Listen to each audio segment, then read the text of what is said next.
The following program is rated G. It is suitable for all audiences.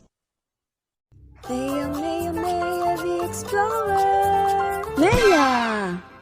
Hola! I'm Maya. It's nice to see you again. Today, we are going on another communication adventure. Let's go! Today marks the 5th year of my job as directive manager. Recently, my boss asked me to manage a large global team. But my problem is that it is my first time interacting with other cultures. Luckily, my boss told me that Geert Hofstede's 6 cultural dimensions can guide me in working effectively with people from different cultures. But who is this Dr. Geert?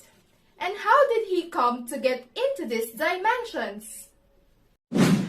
Dr. Geert Hofstede, a psychologist, studied IBM workers in more than 50 countries.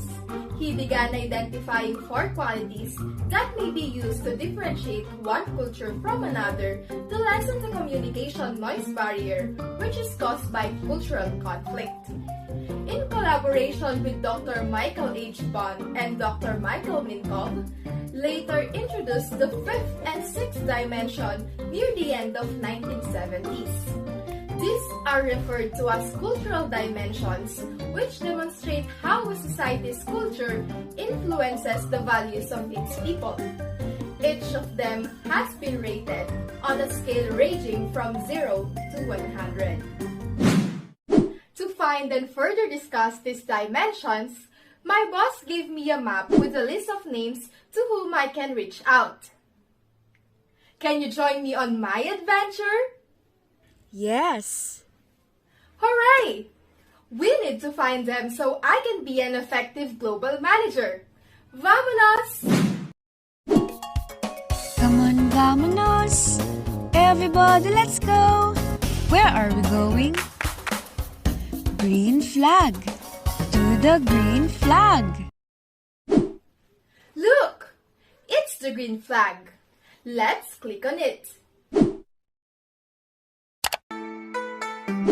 Ni hao, Maya! Welcome to the first stop. I am your Gegedil and I will help you find the first cultural dimension. For the clues, they are hidden on the unusual things you can see at my back. Once you find it unusual, click on it and you will see the clue that you are looking for. Are you ready, Maya? Ni hao, Gugu! Yes, I am ready. Let's go and find the first clue. Are you seeing unusual things? Oh, there's a phone. Let's click it. Terrific! We found 2 videos here and I think these are the clues. Let's watch the first video. Hello class, today you will receive your report cards that reflect your performance for this semester. Noted, sir. Thank you.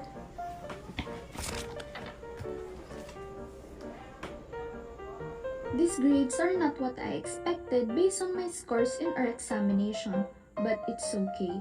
I do trust our professor anyway.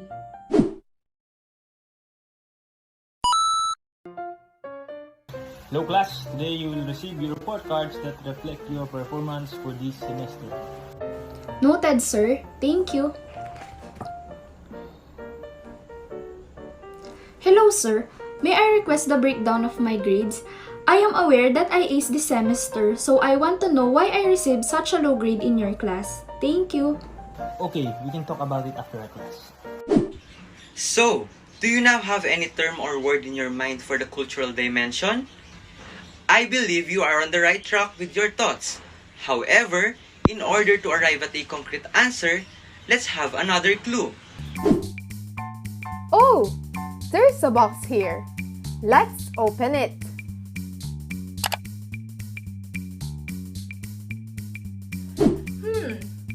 Aha! Is it power distance index? Hooray! You got it right, Maya.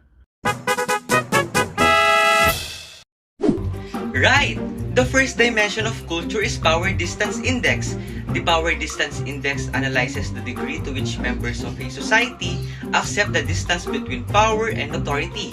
It is divided into two types, high PDI and low PDI. In the skits, Malaysia was illustrated as having a high PDI score.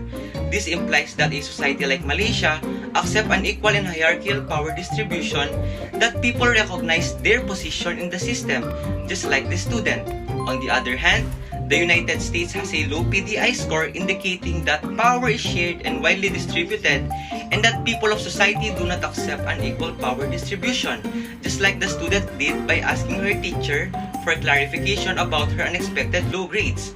Power distance scores are quite high in Bangladesh, China and India, and low in Israel, Denmark, and New Zealand. Terrific! We found the first dimension. So, where are we going next? Correct! The next step is the violet flag. Let's go and find the next dimension. Come on, vamonos! Everybody, let's go! Where are we going? Violet flag. To the violet flag! Look! It's the violet flag. Let's click on it. Buenos dias, Maya! Welcome to the second stop. I am Trisha and I will help you find the second cultural dimension. Are you ready, Maya?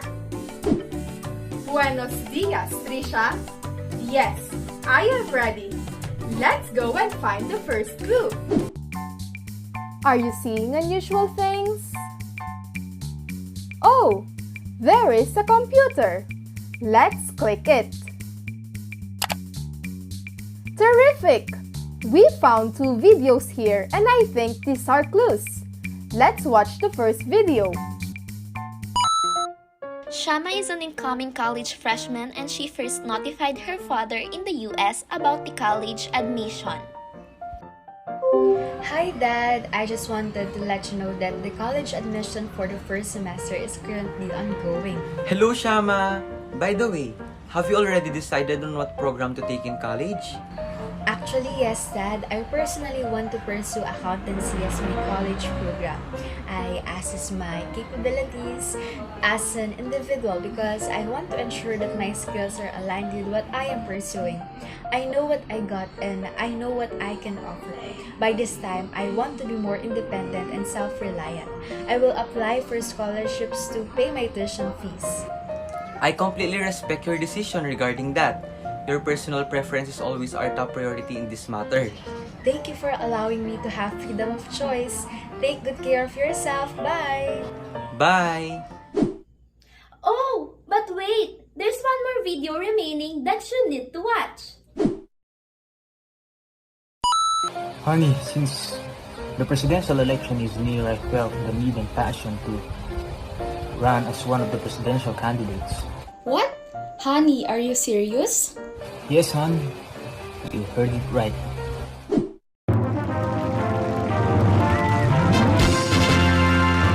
By making this decision, you are setting aside your personal needs and priorities for the entire good of our country. Are you truly committed to sacrificing your own comfort in order to serve the entire nation? I want to foster togetherness, harmony, and conformity in this whole country, even though it means setting aside my personal comfort and priorities in life. Your support is what I need the most during this time. Of course, hon, we're all in this together. I will support you in doing what's the best for the whole nation. So, do you have now any term or word in your mind for the cultural dimension? Let's have another clue. Oh, there's a box here. Let's open it. Aha! Is it individualism versus collectivism? Hooray! You got it right, Maya! Right! The second dimension of culture is individualism versus collectivism. This index determines how well people in a society are integrated into groups. According to Hofstede's model, the country's high score reflects an individualistic culture. Individualism refers to a society's individualistic culture in which people prefer to work alone and want workplace independence, just like in the skit where Shama wants to foster her personal preference in college. The low score, on the other hand, implies a collectivistic culture. Collectivists prefer to work in groups and they try to help one another. In the skit, it is illustrated in the desire of Jericho to run as the presidential candidate. Some of the individualistic countries are United States, Canada, and Australia, while collectivistic countries include Guatemala, Ecuador, and Pakistan. Terrific! We found the second dimension. So, where are we going next? Correct! The next stop is the red flag. Let's go and find the next dimension. Come on, vamonos! Everybody, let's go! Where are we going? Red flag! Do the red flag! Look! It's the red flag. Let's click on it. Konnichiwa, Maya! Welcome to the third stop. I am Sensei Desiree and I will help you find the third cultural dimension. Are you ready, Maya? Konnichiwa, Sensei! Yes, I am ready. Let's go and find the first clue. Are you seeing unusual things? Oh, there is a television. Let's click it. This nation can be great again. It is my article of faith and divine providence has willed that you and I can translate this faith into deeds. With fortitude and excellence, we must write our history. We must renew the vision of the greatness of our country. To my beloved countrymen, there are moments in our lives that shine brighter than others. We are in this position because we cannot and will not turn our backs on the responsibility for inclusive growth and progress that matters. We accept this chance to serve with humility, gratitude, and a commitment to excellence. The couple regularly recreates the prevalent societal discourse in which the essential features distinguish men and women. So, do you now have any term or word in your mind for the cultural dimension? Let's have another clue. Oh, there's a box here. Let's open it.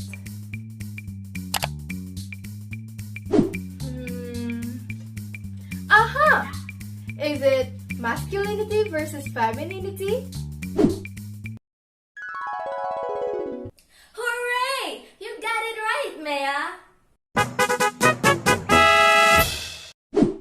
Right! The third dimension of culture is masculinity versus femininity. This dimension that separates society based on gender roles and attributes is masculinity versus femininity. The dimension's high score denotes a masculine society fueled by competition and material achievement. Masculinity is defined in this dimension as societal desire for achievement, heroism, assertiveness, and material rewards for success. The low score, on the other hand, shows a feminine culture driven by a quality of life. Women, on the other hand, are more modest, loving, and concerned about their quality of life. Masculine countries are Slovakia, Japan, and Hungary, while feminine countries include Sweden, Norway, and Costa Rica. Terrific! We found the fourth dimension. So, where are we going next? Correct! The next stop is the brown flag. Let's go and find the next dimension. Come on, vamonos! Everybody, let's go! Where are we going? Brown flag! Do the brown flag! Look! It's the brown flag. Let's click on it. Alan Maya, welcome to the fourth stop. I am Achoti Jolene and I will help you find the fourth cultural dimension. Are you ready, Maya? Ahalan, Ashati? Yes, I am ready. Let's go and find the first clue. Are you seeing unusual things? Oh, there is a television. Let's click it. Hey, I have nothing to do. Do you want to join me to play mobile games? Actually, I'm a little bit busy today. You know, I have to finish our project in art appreciation. Look! What? You can do it tomorrow morning since the deadline's still in the afternoon. Don't worry, you still have time. Just come and play with me. I think I'd better prepare or I'll be in a rush later. Bye! Desiree played first, knowing that the due date in their project is tomorrow. Trisha started doing her project ahead. Trisha got a high grade, while Desiree got a low score because she was not able to do it properly and it was rushed. So, do you have any term or word in your mind for the cultural dimension? Let's have another clue. Oh, there's a box here. Let's open it. Aha! Is it Uncertainty Avoidance Index? Hooray! You got it right, Maya! Fourth dimension of culture is the Uncertainty Avoidance Index. The Uncertainty Avoidance Index describes how people in various countries handle complex situations. It is divided into two categories, the high UAI and low UAI. People in a high uncertainty avoidance society strictly adhere to the rules and regulations to avoid unpleasant situations, just like Trisha, who refused to play and chose to do her task promptly. People in a low uncertainty avoidance society, on the other hand, are at ease with unpleasant situations, just like how Desiree prioritized playing rather than doing her task. High UAI countries are Greece, Russia, and Portugal, while low UAI countries are Jamaica, Denmark, and Hong Kong. Terrific! We found the fourth dimension. So, where are we going next? Correct! The next stop is the blue flag. Let's go and find the next dimension. Come on, vamonos! Everybody, let's go! Where are we going? Blue flag! To the blue flag! Look! It's the blue flag. Let's click on it.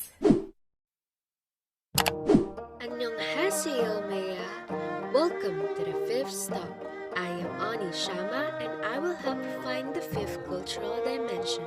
Are you ready, Maya? Annyeonghaseyo, Ni. Yes, I am ready.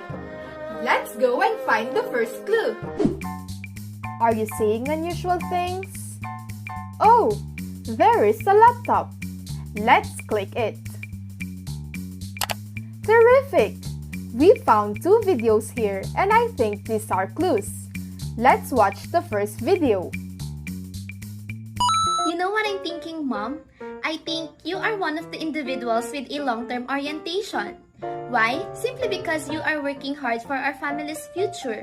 You are not just thinking about the things that will give you satisfaction in the present time, but you have a futuristic mind. I hope that you will grow in this kind of mindset. Always remember to use your time and money wisely in order to reach your long-term objectives in life. I will, Mother. Thanks. Wow, I love this. I think it will suit me well. I'm gonna check this out, girl. Okay.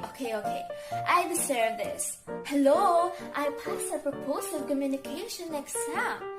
OMG, I know this, okay? Let me check my notes for the last time. This will be the last time, okay? I deserve it, girl. Let me check this out. I think I will have a new achievement next week. I deserve this in advance. So, do you now have any term or word in your mind for the fifth cultural dimension? Let's have another clue. Oh, there's a box here. Let's open it. Aha! Is it long-term orientation versus short-term orientation? Hooray! You got it right, Maya. Right. The fifth dimension of culture is long-term orientation or monumentalism versus short-term orientation or flexibility. It aids in determining the likelihood of long-term or short-term outcomes. People who are long-term oriented value the future more than the past. Members of the long-term oriented society are practical, modest, and cautious, just like in the mother and daughter conversation. People with short-term perspective, on the other hand, are preoccupied with the past and the now, believing that they are more valuable than the future.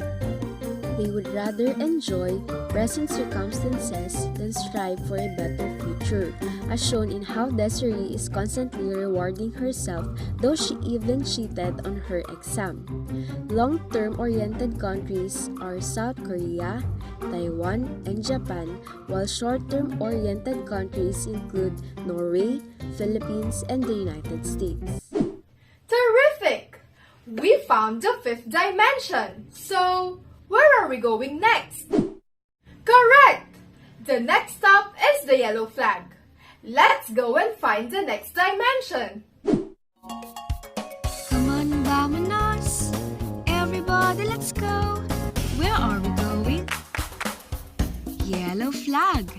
To the yellow flag! Look!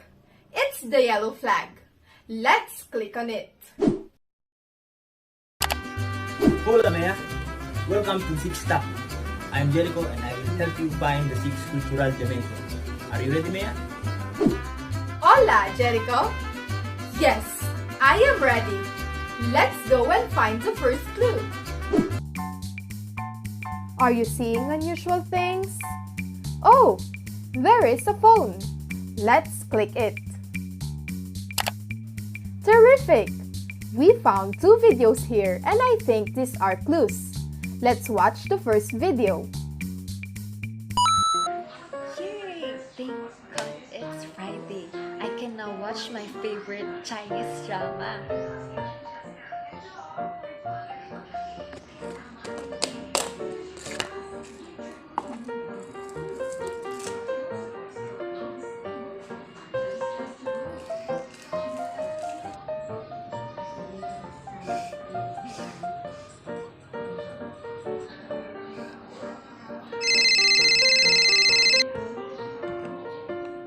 Hey bro, what's up?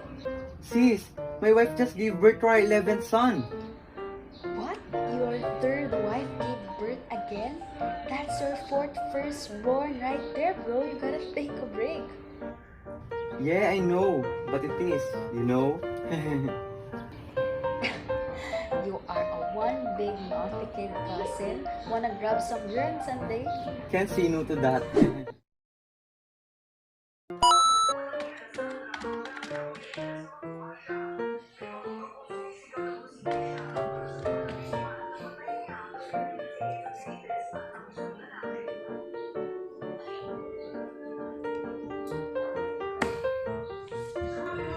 I gotta work harder or else I will become a failure.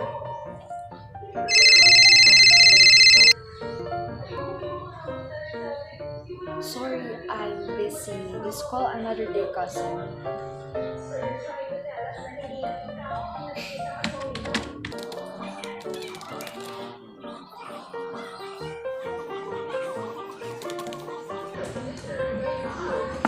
Finally, I'm done! So, do you now have any terms or words in your mind for the cultural dimension? Let's have another clue. Oh, there's a box here. Let's open it. Aha! Is it indulgence versus restraint? Hooray! You got it right, Maya. Right! The sixth dimension of culture is indulgence versus restraint. It refers to the culture that enable or prohibit people from enjoying or suppressing gratification. Countries with a high IBR score permit or encourage relatively free fulfillment of people's indulgence.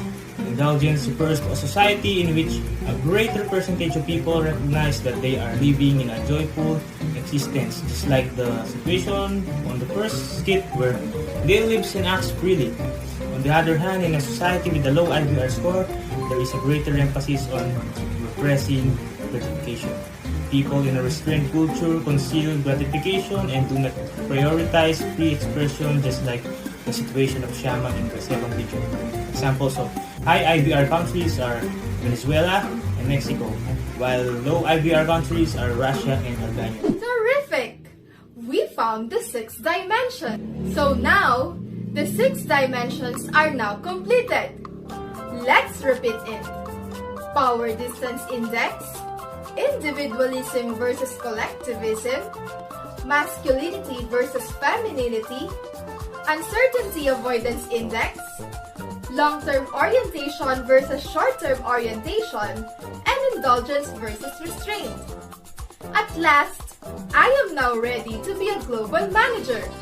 With Dr. Geertz Hofstede's 6 cultural dimensions, I can now understand the diversity of culture around the world.